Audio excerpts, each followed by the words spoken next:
Welcome to the Bourbon Master YouTube channel. Looks like I'm freaking bloodshot eyes. My contacts are getting super dry this morning. But in this video, what we're going to talk about is Old Forester. We're looking at the Bottled in Bond. It's the first Bottled in Bond bourbon. It's 100 proof, and this runs on the shelf $25.99 at our local liquor store. So 100 proof. It's going to be toasty. That's 50% alcohol by volume. And I bought this bottle, number one. One of my favorite places to get old fashions is Fox Garden in Fortville, Indiana. And they make all of their old fashions with Old Forester. I went up there 2 weeks ago. I tried it. I remember, oh my gosh, that's a pretty good bourbon. So I bought a bottle for the in-laws house, set it over there. And then I was like, okay, I kind of like that. So when I had to go purchase some more, I decided to settle on this again. Now, is this going to blow your socks off as a bourbon? No. Is it going to be super drinkable? Oh yeah, that's why we're doing it. So my preferred is on the rocks. So I like the higher ABV because I can lower and temper it down with the rocks there. But here we go. So it's going to be my tasting of it. It smells good. I get some cinnamon and some butterscotch and some caramel. Almost smells like it can. Did anybody's parents make the caramel corn with like the Cairo syrup? And they put in that big plastic or that big paper sack, the brown one, and you'd eat it, and that's kind of exactly, maybe a little toffee. I think I could just sit here and that'd be a horrible idea. Then my eyes would be even more bloodshot than they are. So that's what I got right off the bat. Let's put it over the rocks. Okay. So I have not been, it's one on my list to get to, the Old Forester. Now I've tried a few of their things along the way, and it's kind of been all over the board. I mean, there's not been anything I've been like, oh my gosh, this is awesome. But there's stuff I will easily, if there's Old Forester and I have no other pick, I'll choose Old Forester. I have brand recognition, I guess, is good with them for me. So in the cup, I smell a little bit of the alcohol. I mean, I'm not sure what better way to say it. You do get a little cherry too. I could almost argue bubblegum. I don't think that it's there, but I could almost argue it. So let's give it a taste here.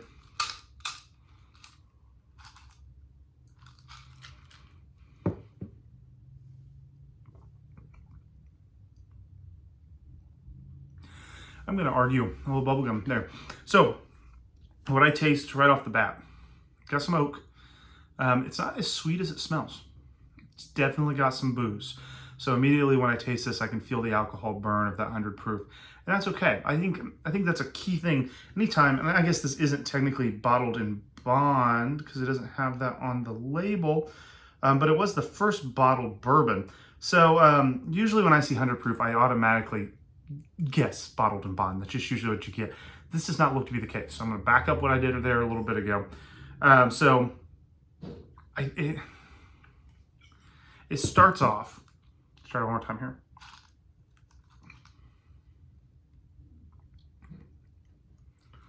Starts off booze, and then goes a little cherry, then goes like a bubble gum. Then I feel like it flattens out, and it finishes with that nice subtle oak and a little bit of sweetness at the end. I think the longer I let it sit here on the rocks and kind of melt that ice in, I think I'm going to get kind of a smoother pour, but I do think it's a little burn heavy up front. Now, I have that Hugh Hamer that I tried the other day and some of those higher test bourbons in there. I don't think we're sitting in that range. I really don't. I don't think it's going to be that big of a kick, but I will say that this is nice. I personally would probably use this in a cocktail or sip it on the rocks. I'm starting to try to find, I guess I've been on a quest to find a reasonably priced, under $30 bottle that I can walk into the store, grab every time, and know that I'm going to like it and can drink it in a few different fashions. This is one of those. I've also been doing it with Maker's Mark and Knob Creek. I love Barrel Selects. I love rare bourbons. I like trying anything under the sun. But at the same time, you don't want to do that every single day. And I think we had a conversation last night during our Bourbon Council tasting. And it was like, you know what? Sometimes, depending on your mood, picks what bourbon you want. Like tonight, we've had a busy day. I went to the Children's Museum, had a lot of fun with my kiddo. I'm tired. I'm having one bourbon and then going to bed. You can tell by my eyes and everything. And I'm going to go get these contacts out soon after this.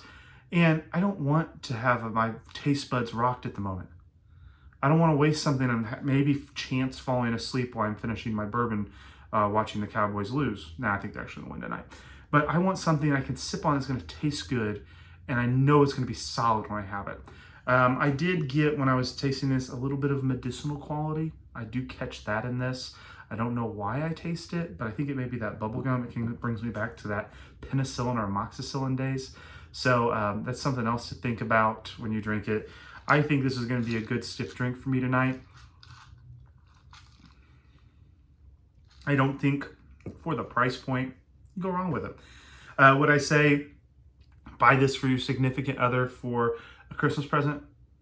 My wife, yeah, sure. But most people know. Would I say drink this if you want to make a nice old fashioned or Manhattan? Oh yeah, I'm going to tell you that's a pretty good idea. I'm going to say this should be your standard bottle. I'm not sure I'm sold this is my pick, but for the price point, I'm starting to lean into some of those. And this may have a place on my shelf for as long as I can think going forward. I won't say that it's my favorite, but it's not too bad either. So, if you haven't already, subscribe down below. Leave us a comment. What do you think? And if you haven't checked out thebourbonmaster.com, do that. Putting out a lot of content right now, trying to get established as in Indiana and just overall somebody who talks real bourbon and honest conversations. So I love your feedback, and I'd love for you to be a part of those conversations as well. So again, my name is Chris Wilkie with thebourbonmaster.com. I hope you have a great rest of the evening, and cheers.